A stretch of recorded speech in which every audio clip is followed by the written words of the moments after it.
bottom Mishnah.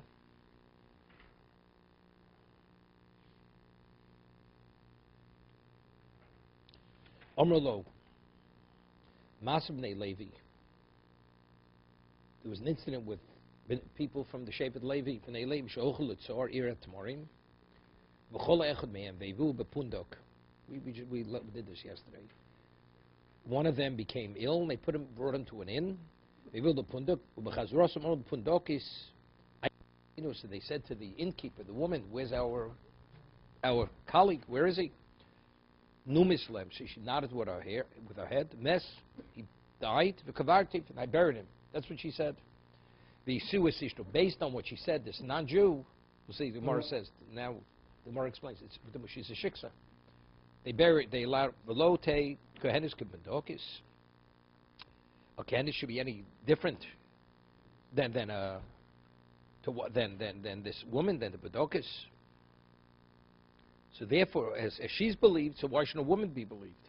Te kohenis kibendokis, amalok shteit kishtei pun kibendokis, nemenis mundokis. He says, if she'll be like the Pundok, if we would believe the Pundokis, it's fine. But who said we believed her?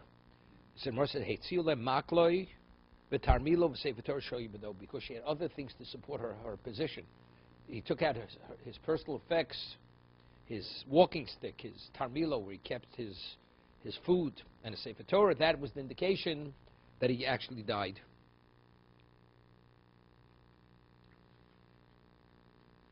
Meaning, in that context, where a woman's able to bring other proof, other than just her word, now the Gemara says, "Ma'ikri used to pull doggis." What do we speak about the innkeeper? Seems to be, we even believe this innkeeper, who's a woman. Why shouldn't we?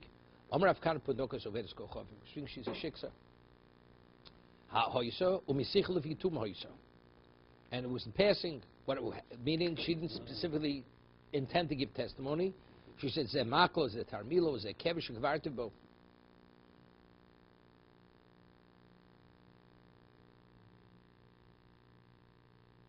This is like a passerby who heard other people speaking to the end before. So Tosas asks, factually, we're bringing a proof for a woman from this innkeeper. But if the Gemara explains she's Mesich Tuma, a Jewish woman's believed even if she's not Mesich Tuma. We're talking about, how do we know a woman's believed? So he said, because like the Pundokas is believed. But if we're saying the innkeeper is not, if she would offer it as testimony, we don't believe her. It's only because the Gemara says Mesich Tuma. In passing, she told of her story, this is this man's ABCD, his personal effects, because he died. That's why I have his personal effects. But she never intended to testify. But a woman comes testifies, a man died, and she's believed to say he died. So it's so suspicious. How did we draw from that case to this case? They're not comparable. So Tosa says, "V'ntom my maisi rabbanu raimin apundokis to misich v'tuma hoyso shlomed lohoysa mamish misich v'tuma." It wasn't literally that.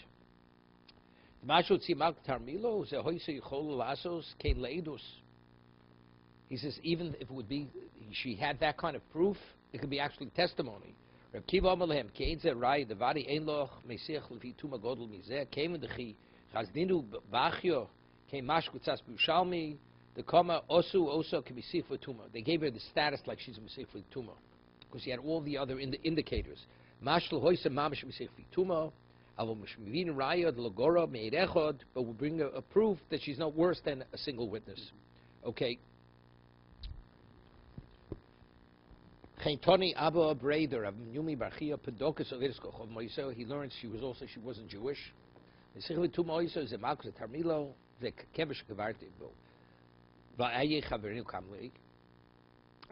she's the one who initiated that, she says, by the way, this is his personal effects. It says, but they asked her, where is our friend? So they asked a very straight question. She said he died. That's Masich Tumo. That's not. She's telling of us a tale.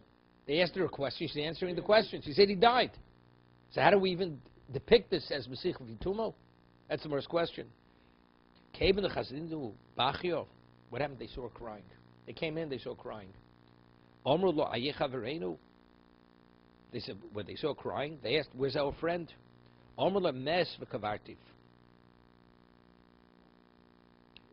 meaning, they're the ones who initiated, meaning she already had done something which indicated, meaning the question only revealed why she was crying. What's the whole idea, concept of Zichel Fituma? Meaning somebody says something in passing. I'm telling you a story, happens to be part of the information is something, but I didn't want to focus on that specifically in terms of testimony. They walk in, they see the innkeeper, not Jewish, she's crying. So there's something going on. She has a personal situation. So they say, what happened? They said, this man died. So she's saying he died to tell you, to offer testimony that he died. She's only saying it to explain why she's crying. So that's the equivalent of by telling you a story and part of the information is somebody died. Right? So therefore that's not considered direct testimony to testify the man died. Because she already, it was prior to if they would ask her directly, where's our friend? And she said he died, she wouldn't be believed. But she was already in a distraught state. They said, why so distraught? There was an incident, a man came to testify about a woman before Reb Tarfon, regarding her marital status. So Reb Tarfon said, how do you know regarding this woman's, that her husband died? That's what he asked him. He says, I was traveling with her husband.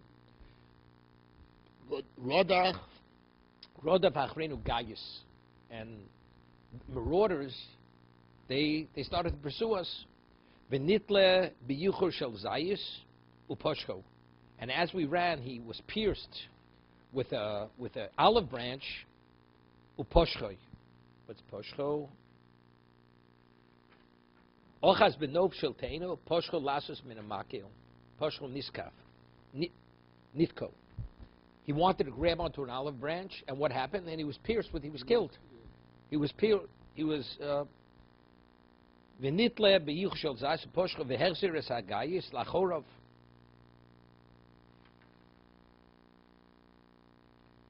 One second. No, not go. No, not that he was pierced. He grabbed onto an olive branch, broke it off, and he broke it off. He wanted to use it as a weapon to fight them off. That's not true. Not that he was pierced. He broke it off. They drove them back. He drove back these attackers. Amartilo, Arye Yashkochocha.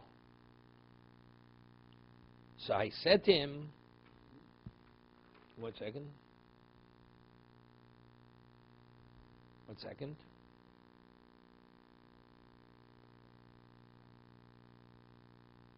So if he fought him off, that means he wasn't killed, right? What happened over here? Was he killed? Wasn't he killed? What? But when did he die? He fought them off. He fought off the attackers. They retreated. So, okay, let's see. Amarti lo. Aryeh Yashkocho. So his colleague said to him, he says, Aryeh, I want to give you what? Yashkocho. Omar Li, he said to me, Minato Yodea Aryeh Shmi. How do you know my name is Aryeh? They weren't friends. They were traveling together. But he says, how do you know my name? Kakorisi Biri? He says, Kakorisi Biri, Yochanan Breb Yonason Aryeh. The Mikfar Shichyo Bar Shichyo. He says, in my community, they call me Yochanan Berebi Aryeh. They call me Aryeh, meaning because he's powerful. Aryeh. When he called him Aryeh, he says, you're powerful. You have the strength of a lion. Mikfar Shichyo. And I come from Kfar Shichyo. He identified himself. He identified himself to this man. Liyomim Cholo Mes. Some time passed, he became ill, and he died. 1 second. The Hasir of Tarfon Sishto. So he gave the full story. They were traveling, they were pursued, he fought off the attackers, he was like a lion, he shared his name, the city, and everything. And then he says he became ill, and he died. That's what this man said. The Hasir of Tarfon Sishto. Based on this man's testimony, he allowed the woman to remarry. So the Gemara says, Rav Tarfon the boy Trish Chakira. You mean Rav Tarfon says you don't have to interrogate the man. He asked, how do you know? He offered a story. He didn't go and interrogate him to ask him other questions.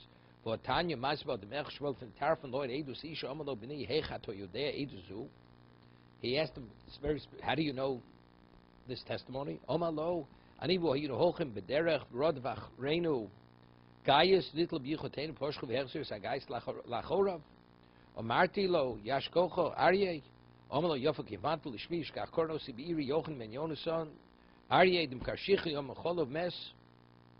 Omali lo kacho marti lo yochanon ben yonason the karshichi arye. 1 second. So he told them the story. Died. Oma lo kach omartali Yochanan and Yonason farshichu aryeg. What's that? Doresh v'chokoi ulai yapoch es dvorov. So he said to him, didn't you say, Reb Tarfon was interrogating him. He asked him, how do you know? So he gave him this story. So he says to him, didn't you tell me that Yochanan and Yosef farshichu aryeg? Amalei lo. El kachomarti. Look, Yochanan and Yonason Aryeh Varshichyo. Then he switched it. See, he told him originally Yochanan and Yonason Aryeh, who came from Kfar Shichyo. And then when Reb Tarfon says, didn't you tell me Yochanan and Yonason the Kfar Shichyo Aryeh? He put the Aryeh after his community. So to see if he's going to say it, is he going to correct it? So he would correct Amar lo El Kachumarti. It's not, you're not saying it the way I really said it. That's what the person's saying to Reb Tarfon. El Kachumarti loch Yochanan and Yonason Aryeh Kfar Shichyo. The diktik of Shnaim Shlosh. He went back and forth to keep asking him questions to see if he's going to stick to the same story. Came on his dvorov, and because he was everything jived and was continuously consistent with what he originally said, only then did he allow the woman to get married. So you see, the Reb Tarfon holds you have to interrogate him, right? But you see, Reb Tarfon Stishto on that verse is Tanayi. It's Machlokes Tanoim whether you have to interrogate the single witness when it comes to marrying off a woman, or you don't have to interrogate the witness. The Tanya, a both came Edi Noshim Jishvachakira, Div Rebbe Akiva. Rebbe Akiva says one doesn't interrogate the witnesses. When it comes Faguna, even if the man take his word face value, and you let the woman get married without interrogation. A Jewish witness. Well, based on his testimony, she's a widow, right? That's Rebbe Akiva. Rebbe Tarfon no, both kid. Tarfon says no, you have to interrogate it. You have to evaluate the evidence. You have to interrogate him. Kamifli. The Kamifli Reb Chanina, and they argued in regard to Reb Chanina. The Gomer Reb Chanina, the Bar Torah Echad Mov Sachdin in Fosh Jish Chakira. It's more in Sanhedrin. Reb Chanina says on the Torah level, whether it's a monetary testimony, whether it's a capital testimony, witnesses always have to be interrogated. But it's not simple. That's what Reb Chanina says. Shenemar, of course, what does the Torah say? Bishper Echad Yelochem. There's one standard. We don't differentiate whether it's dinim, whether it's capital or monetary. Mishpat echad, it's the same what? It's the same yardstick. Witnesses have to be interrogated. So why did they revoke that part of the procedure? By monetary, they don't have to be interrogated. Because let's say a person would bring testimony that a man that person borrowed money from him. Okay? The man denies it now. And now the court starts interrogating the witnesses. What's the likelihood they're going to make it through interrogation? They ask all kinds of very specific questions. They probably won't. You know what the man says? Here I did the man a favor. I lent them money. I bring testimony, and testimony doesn't hold water. Because they can't make through interrogation. Next time I only make a mistake once. Next time I'm not lending any longer. So if we allow witnesses to be interrogated, we're going to discourage people from lending money. Nobody's going to lend money. Because you always have those few rotten apples out there who claim that what? They didn't borrow and they did borrow. So how does that lender, how does he ever prove that he did lend? It's almost impossible. That you don't kill a person. Okay, you don't kill a person. That's for dinim the foshos, for capital. But monetary, people who stop lending money.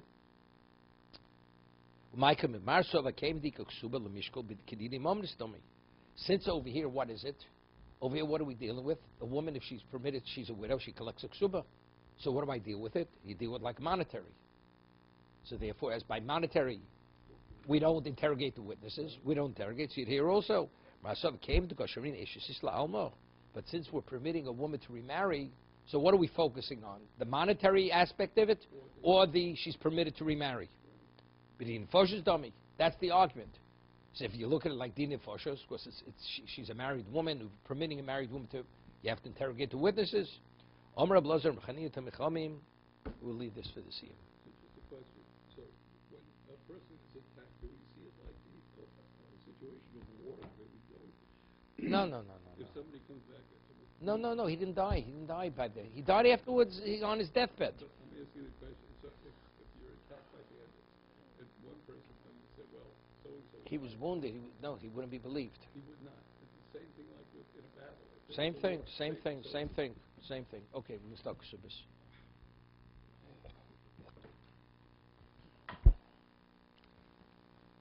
we bring this tomorrow? We don't have to.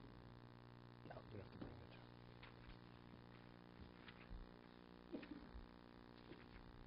bring it. Okay. Psula Nasas. A Psula is married, a virgin. Liom Revi is married on Wednesday. Almona Liom Chamishi. A widow on Thursday. Why? Pamayim b'Shabbos Bezdin Yoshvin biyoros. Mean twice a week the court convenes. Yom Shem Yom Chamishi. If she gets married on Wednesday, what happens in those days? If a woman, you had Ersin, you had 12 months the woman would prepare for Nisuin, for Chuppah. What happens if the woman has relations with someone else during that 12-month period? What is she? What is she considered? She's an adulteress. So, yeah. She's an adulteress. What if a man lives with his wife if she's an adulteress? It's a Torah violation. So what happens? She's a virgin, and then he has relations, so he finds out she's not a virgin. What would he normally do? Takes her to court immediately. But let's say the court doesn't convene the next morning. It's delayed a few days. He may cool off. Initially he's upset, and he'll sweep it under the carpet. But if he does that, she may be an adulteress, right? A lot of things could have. She could have been raped. If she's raped, it's not a problem. She could have had an accident. That's how she lost her virginity during the 12-month period. But the court has to verify it. As a result of that, we want a basula, a virgin gets married on Wednesday. So if that night when he cohabits with her, he finds there's a problem, he's upset, the next morning he'll bring her immediately to court. Because the court convenes twice a week, Monday and Thursday. So the next morning is Thursday. Okay? Wedding's on Wednesday afternoon. And at night, he consummates the marriage. Then he brings her in the morning if there's a problem. Because if he comes with a claim that he found her not to be a virgin, mashkim lebesdin. He would come to Besdin with his point, with his claim. She's not the woman I married. There's a chance she committed adultery. Let's see Rashi. This is purely a rabbinic legislation. It's rabbinic. Torah Levi, you can marry any day of the week.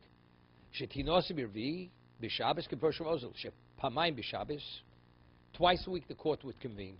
Absulakoi, b'shenim chamishi. Achas me'eset hakon shetikin Ezra. Ezra legislated 10 enactments. Bavakama, Perak Meruba, Meforish Kula Kach Tiknu Shetinos Birvi. Why? Why did they say that the virgin should get married on Wednesday? Shem Hoyelo Tainus Besulim, because if he finds out she's not the virgin, Yashkim Lebezdin, Ba'od Kasa Olav, he will come early to court when he's still seething, because he found out not to be. V'myesh shows being time, yesh lochosh, because if you allow time to pass, we have to be concerned, Shemi Yispayis, this is Karadaito, she'll appease him, and he'll cool down. V'yekaimenu, and he'll keep her. V'shema, he's into Tachta, but may fact she did commit adultery, and she committed adultery. V'nesser Olav, she's not permitted him, so for the rest of his life, he'll be living with her in sin. Kiri Alfinim, Nistra V'nitmo, she squares herself and she becomes contaminated. Toch Sheyovel Bezdin, Yizbar Hadover, by coming to court, it'll be verified. How? How would it be verified? How does the court know? You come with your claim to court, how would it be verified? So Rashi says, Sheyetzi Kol, immediately there'll be a word go out from court. The court will send out a word that what? That a woman has this question whether she committed adultery. So once the information starts circulating in the community, if there's anybody out there who knows about it, Shemi Yovo Edim, witnesses may come, or a porach tinos. So now, if the reason is because we don't want him to cool down, so why only Wednesday? Let him get married on Sunday. You have the same thing. If the court convenes Monday morning, like Thursday morning, so why only get married on Wednesday? Get married on Sunday. So because there's not enough time to prepare for the wedding. You need a few days to do the cooking and the preparation. So therefore, Sunday's too early. Shabbos was over. You have one day. It's not enough. I'll speak to a chef. He knows what it's about. Omer Rav Yosef.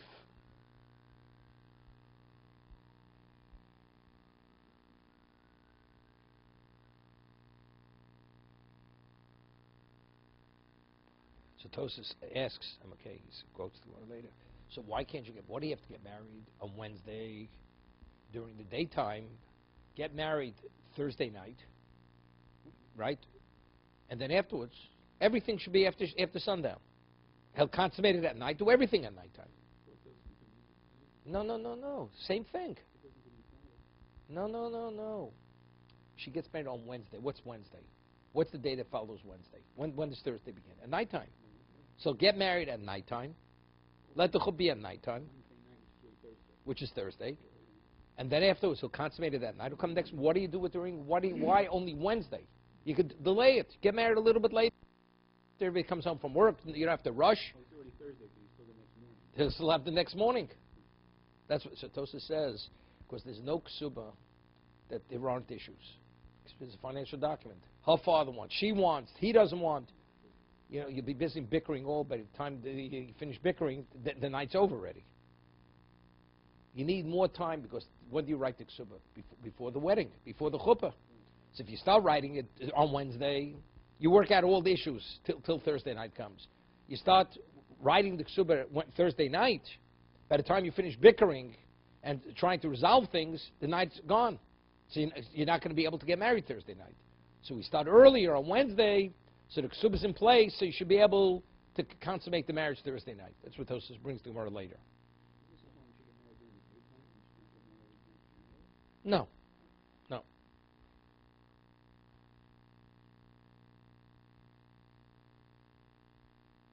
Okay? Why does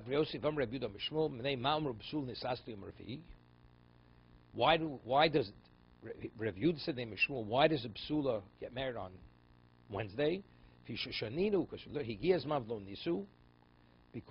it says, what happens if the 12-month period of preparation came and they didn't get married?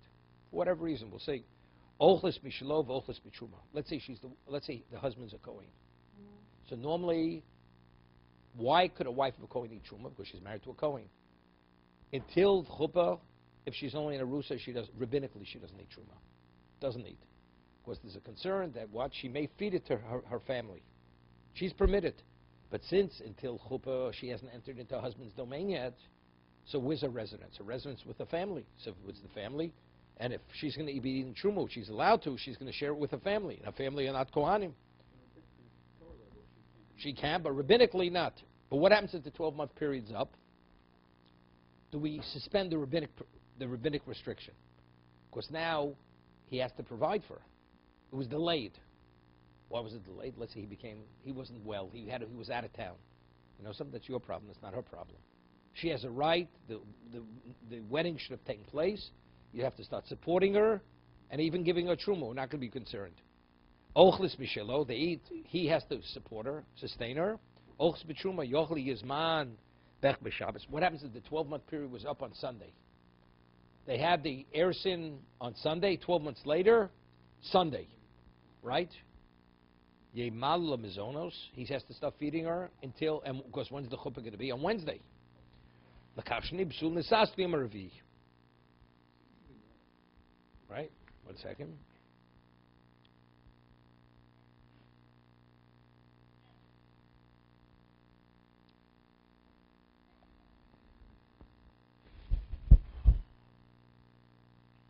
Yeah.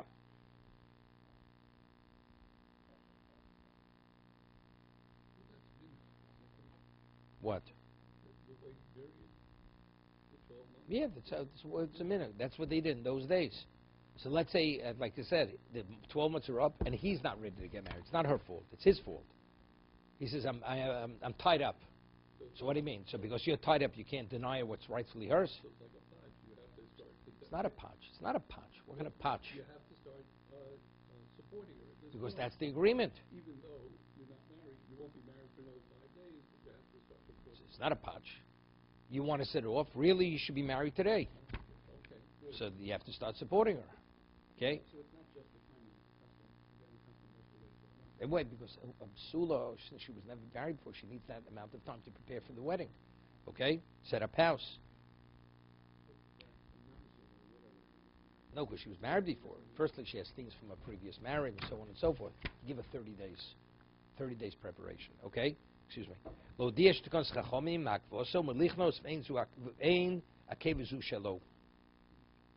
He says, therefore we learned,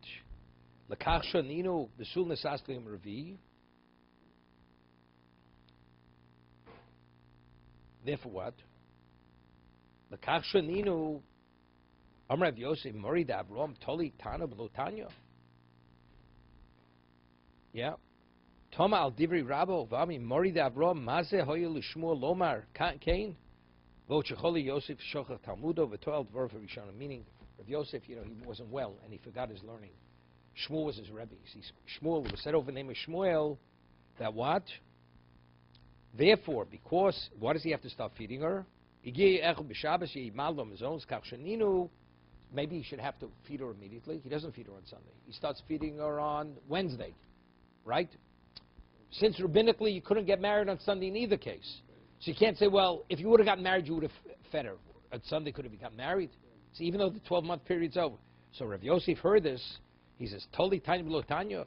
Hi Tanya B'lo Tanya. You're attributing what's secondary to what's primary.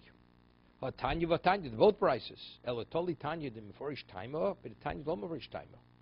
Meaning, you're associating something with the Mishnah explains itself, right?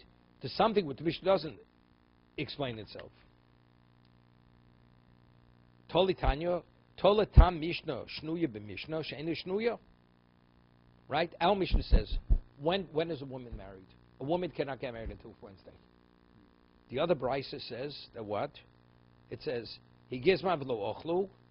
So that's what Shmuel said. He says therefore it says in the Mishnah. Yeah, Shmuel says something that he doesn't have to start supporting her until Wednesday, right? Because he can't marry. Right?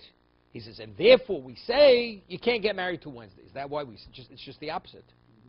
Why doesn't he have to support her till Wednesday? Because the halacha is he can't marry her. No, it says because Shmuel said you have to support her, therefore you can't marry her till Wednesday. What the Mishnah has to do with Shmuel? Right. It's backwards. You say Shmuel saying what he's saying because the Mishnah says, right? So it's not being stated properly. So the more answer is El Itmar Hochi Itmar. Amr Evdom Shum Evnema Amr Psul Sensasi Amr Revi. Why is a virgin married on Wednesday? Shem Hoyelo Tais Besulim Hoyemashlam Beis Lebezdin. He would get married what? He'd come early to court immediately because he's upset, he's angry. He found her not to be a virgin. Vitsimor asks a question. Listen to this. Vitinosi Bechel the Shabbos. So if that is the only reason why we wanted to get married on Wednesday, because the court convenes on Thursday morning, so why can't you get married on Sunday? And you have the exact same scenario. He's upset. He'll come Monday morning. The court convenes Monday morning. Right? That's the most. Let him get married on Sunday. On that, the more answer. The Chachomim, they went with great effort to do what's right for the Bnos Yisrael. That what? We want the husband to put himself out to make a proper wedding for his wife. If he's married on Sunday, you know something? He'll do a off-the-cuff wedding. It's not right for the woman. She's getting married. Is that the way you marry a woman? First time she's getting married. So we want the husband to put himself out for his wife for the first marriage, minimally 3 days preparation. But on Sunday, so you're right. In terms of the adultery issue, Sunday's as good as Wednesday. But the fact that you're not doing the right thing for the wife, in those days, the husband was the one who provided the wedding. Okay? 3 full days of preparation. Ubravi on the 4th day, Konsa. He marries on the 4th. Okay? After that, we've already set it in place.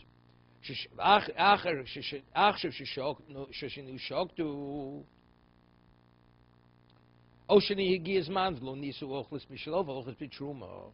now that we said that because of that it's Wednesday rather than Sunday, because the wedding should be a sufficient level of preparation. So they said, Lo nisu, what about if they don't get married 12 months later? Right? That's when, from when? From Thursday, from Wednesday. Because Wednesday, if he would have married her, he would have fully supported her. But not from Sunday. Even though the 12 months is up Sunday, he starts supporting her from Wednesday. So it says, what about if the 12-month period was up on Sunday? Since he's not able to marry her on Sunday, even though the sula, the adultery issue is not a problem, but because he's not, the Chacham say it's not the right thing to do because you're not going to have sufficient time to prepare for the wedding. Therefore, let's say he became ill. He was ill. He could have married. It's not he had a business meeting.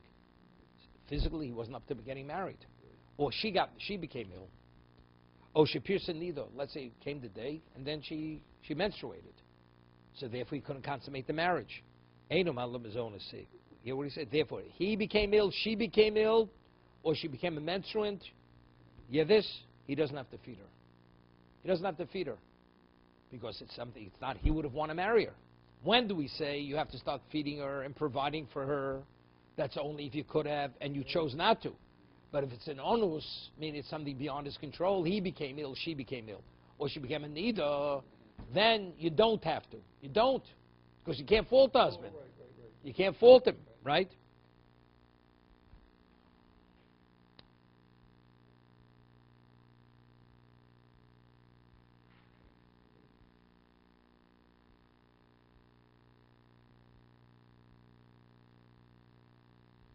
Right?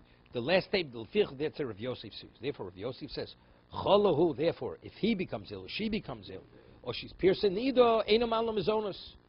Vika boy lo mi boy.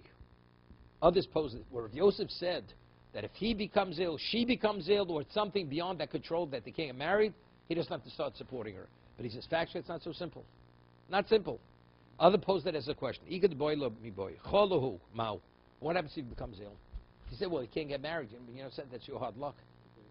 It's your mazel, right? Because you have bad mazel, she should suffer. Mao hosam taimamai mishum donus. In the Mishnah. Why, if the 12-month period's up on Sunday, what's the reason why he doesn't have to feed her to Wednesday? Right? Why? Because the Chazal said you're not permitted to get married on Sunday. Right? You're not, because there's not enough to prepare. He said he's an onus. It's something which is not under his control. So he gets sick. It's also not under his control.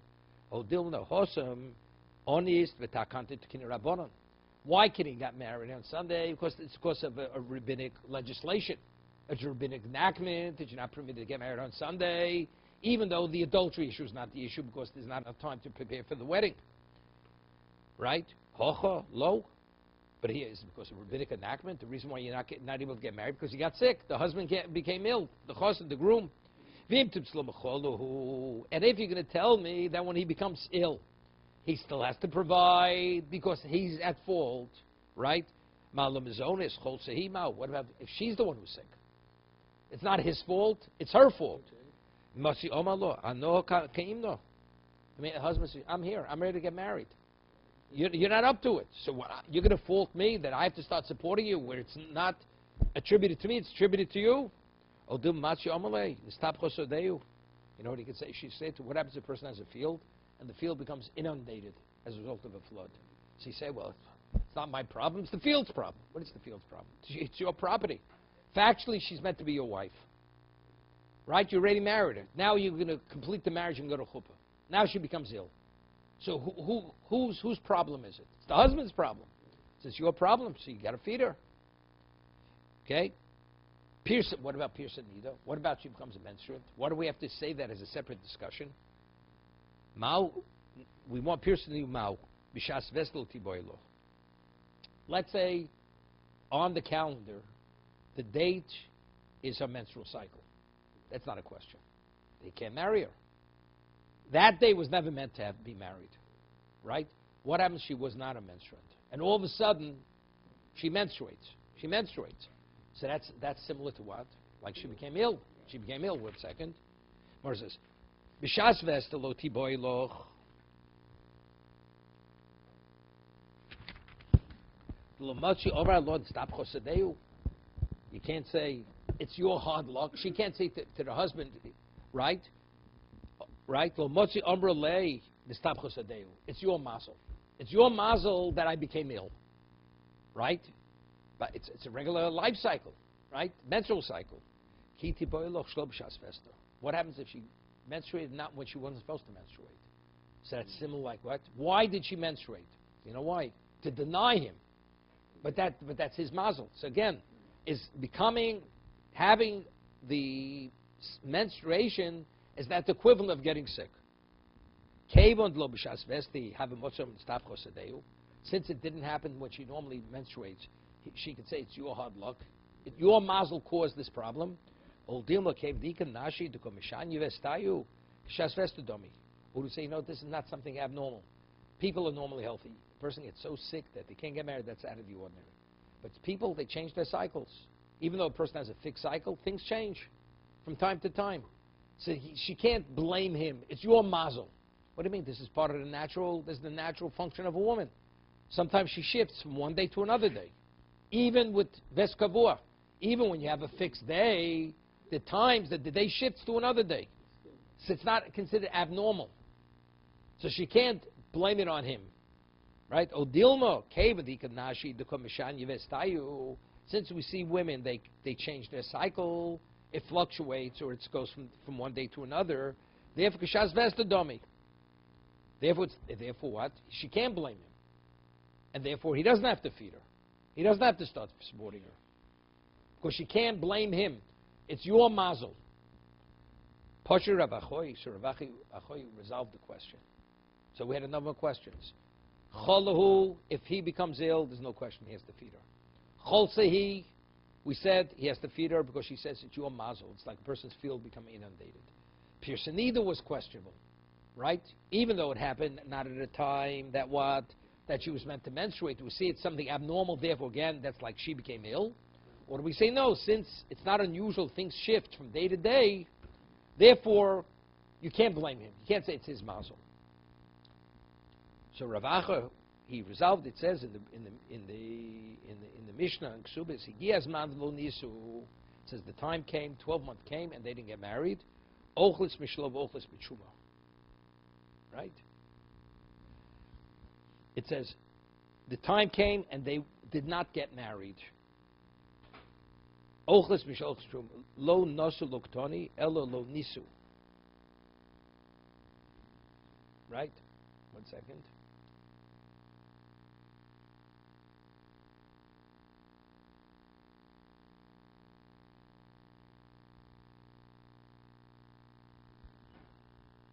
Right? When you say lo nasu, he did not marry her. Nisu is always grammatically going on the person who's getting married. So the connotation of lo nisu means it's from her. The problem lies with her. Even though the problem lies with her, she's still ochlis mishelo, ochlis b'truma. He right says, Higiyaz man v'lo nisu. The time, the 12 months came about, and she wasn't able to get married. That's the grammatic nisu. Ochlis mishelo, ochlis b'truma. Lo nosu, loktar. It doesn't say lo nosu that he didn't marry her. That's from his vantage point. Elo lo nisu hechidami. Either kama akvon in he. If she says, I'm not interested, I need another 3 weeks. So why should she eat? You should have been ready. You're not ready. You know, so I'm not supporting you until you're ready to get married. Ela lav the isnis. An onus happened. As we said, what is the onus? She had a certain particular day to menstruate and then shifted to another day. So you see clearly, he has to support her. We're equating that to what? To the field that becomes inundated. We say it's your hard luck that this happened. I'll tell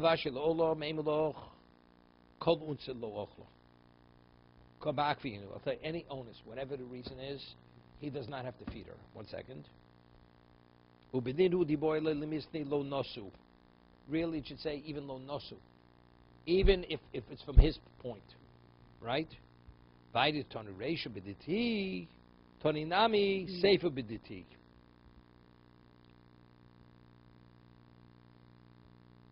What did the reishis begin? It says you give a psula 12 months, you give a widow 30 days preparation. So we're talking about her. So that's the reason why it says lo nisu. We're talking about her, but really it's even him. If he's not able to marry her.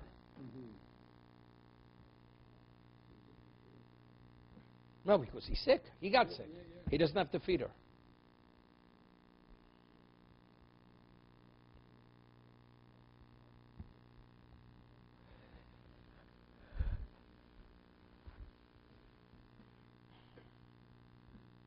Okay.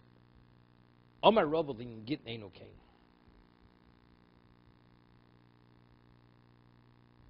One second.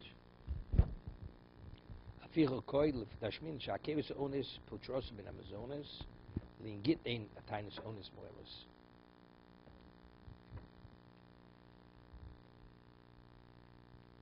So we're concluding that what? If he becomes ill, or she becomes ill, he doesn't have to feed her. Of course, he says, I'm ready to get married. You're not here. Wait. So what about? So say onus does not obligate him to feed. So the onus absolves you. What about a person gives a get, a conditional get? Says, if I'm not back in 30 days, the get should take effect. The man comes back before 30 days, but he's not able to cross the river, and the wife sees him because he missed the ferry. Or the ferry sank. So he's an onus. He's an onus. It's beyond his control.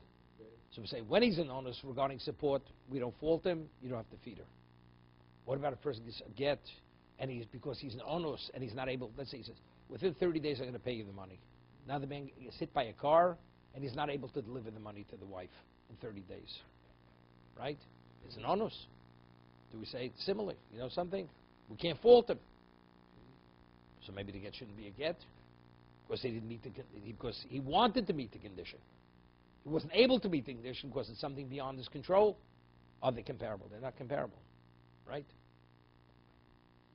You're supposed to begin feeding your wife at a certain time. If an onus takes place, we say, you know something?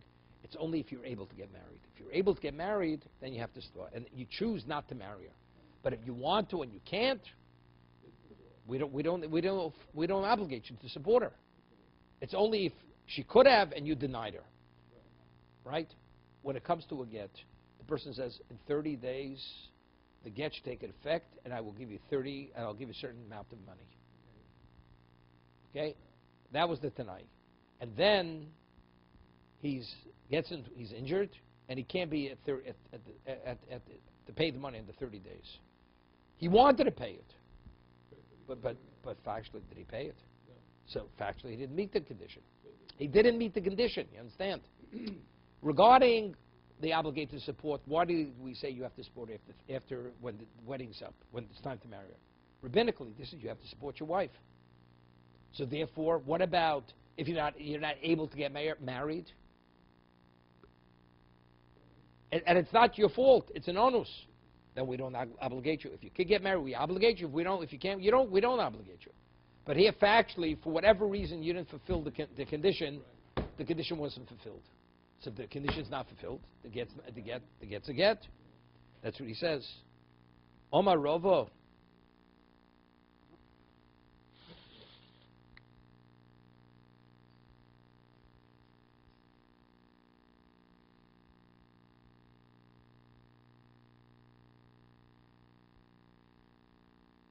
Omar Avashi Lo'olam Eino. Wait 1 second. Who's Rabba? This is a gedam ieder kama akven ino I am my ochlis. Ochlis with shuma ella love the isness. Ki I gave the tani ochlis mishol with shuma. Omar Avashi Lo'olam Eino. Omar Rabba in git neino kain. Almak Sobarova. So evidently, if Rabba says that an onus doesn't disqualify the get, an onus be gitten. Evidently, onus doesn't apply to get. Even if you're an onus, the get is a get. Where does Rava know that? I mean, I would say it's Svara, right? It's logical. If you make a condition and you're not able to meet the condition, it's irrelevant why you can't meet the condition. You didn't meet the condition. But the Gemara asks, and how does Rava know this? I'll give you an example. There's a halacha. What happens if a person he was in an unclean location, he wasn't able to say the Shema. He's not permitted to say Shema. Does he get credit for saying the Shema? No. Doesn't. But he wasn't able to. He doesn't get credit. Onus racham patre, when you're onus, you're absolved, there's no liability against you. But it's not as if you did.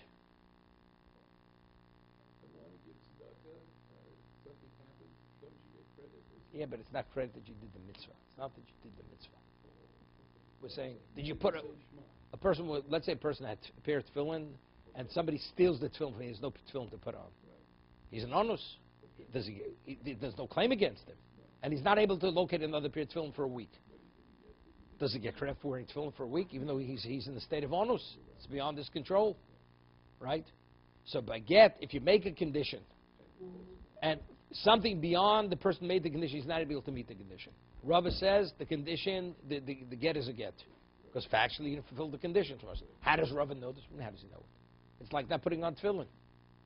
Does it make a difference why you didn't put on factually, you didn't put on tefillin? Factually you didn't meet the condition. So you have to say, I think what you have to say is this. When a person makes the condition, what was his mindset? Only if the reason why the condition wasn't fulfilled is attributed to me. But if the reason why the condition wasn't fulfilled has nothing to do with me, it was an exterior factor, then I never met that kind of condition. When I said if the condition is not fulfilled, that means it's attributed to me the non-fulfillment of the condition. That's when the condition is a condition. Otherwise, the condition is not a condition. You following? To be continued.